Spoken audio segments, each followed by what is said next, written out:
An unprecedented 300,000 reserve forces have been called amid the ongoing Israel-Hamas war. Israeli forces have already announced a total siege of the Gaza Strip in a sign that it may be planning a full-blown ground assault. So far, 900 people have been confirmed dead in Israel and over 700 deaths have been reported from Gaza.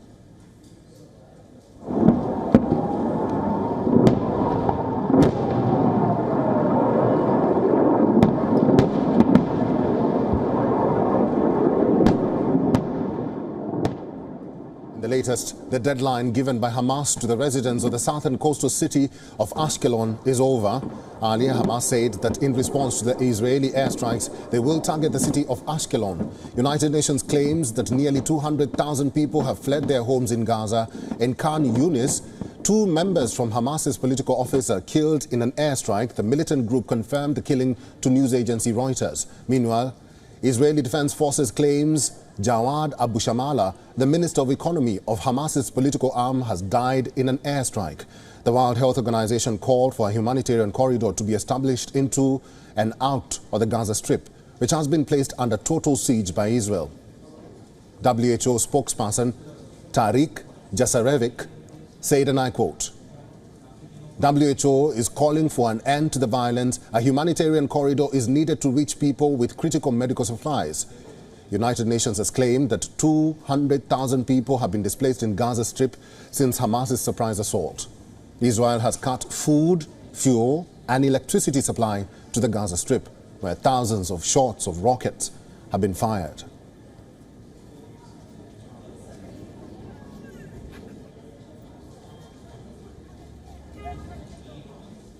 Meanwhile, the Israeli forces have reacted to a threat from Hamas that it will kill hostages. The Israeli forces told Hamas that killing hostages will not make things better. Israeli authorities believe women and children are among up to 150 hostages being held by Hamas in Gaza. Earlier, the Hamas group issued a stern warning. The militant group that has taken over 100 hostages said it would start executing them one by one for every civilian house bombed by Israel without warning. Moments ago, the Israeli Air Force said it has airlifted hundreds of Israeli troops who are aboard from across Europe to fight Hamas. The military said heavy transport planes flew to various countries in Europe to bring the off-duty soldiers back to Israel. Earlier, the Israeli army said around 1,500 bodies of Hamas militants have been found inside Israel around the Gaza Strip. That is a very big number, given that the existing death toll shared by both parties combined was barely over 1,600 so far. The statement also added that Israeli forces have more or less restored control over Gaza border. A dashcam footage has emerged capturing the moments of horror as people fled from the site of a music festival in Israel where Hamas militants killed over 270 people. The militants can be seen shooting at cars of people fleeing the spot.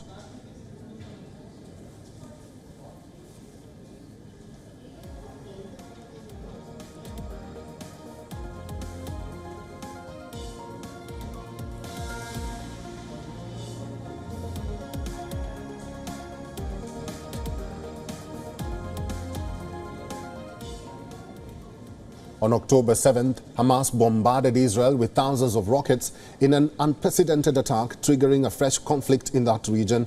The Hamas fighters also infiltrated the Israeli territory from land, sea and air, going on a rampage, killing civilians and taking up to 150 hostages. Israel launched retaliatory airstrikes across Gaza, declaring a war against the Hamas group.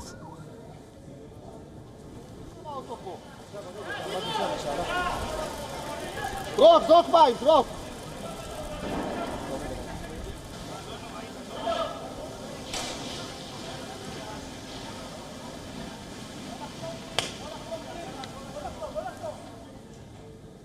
Our correspondent Jody Cohen has been covering the Israel war for us very closely from ground zero. Have a look at this report which she has sent us from Ra'anana, Israel. In the latest, there are 35 Israel Defense Force battalions deployed at the Gaza border, and the IDF is saying that they're carrying out new strikes in Gaza. This is in response to the up to 150 people who've been taken hostage by Hamas and the thousands of rockets that have been fired from Gaza into Israel. And that rocket fire is still ongoing, with rockets fired at southern Israel multiple times on Tuesday, and Israelis now near the Lebanese border in the north, heading further south to safety as well.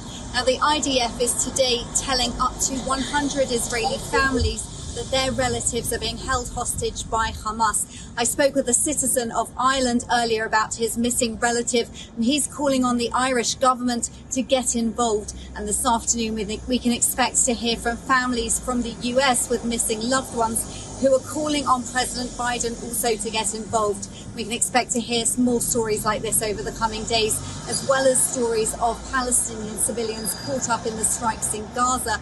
The World Health Organization now calling for a humanitarian corridor into Gaza. This is Jodie Cohen for WION World is One.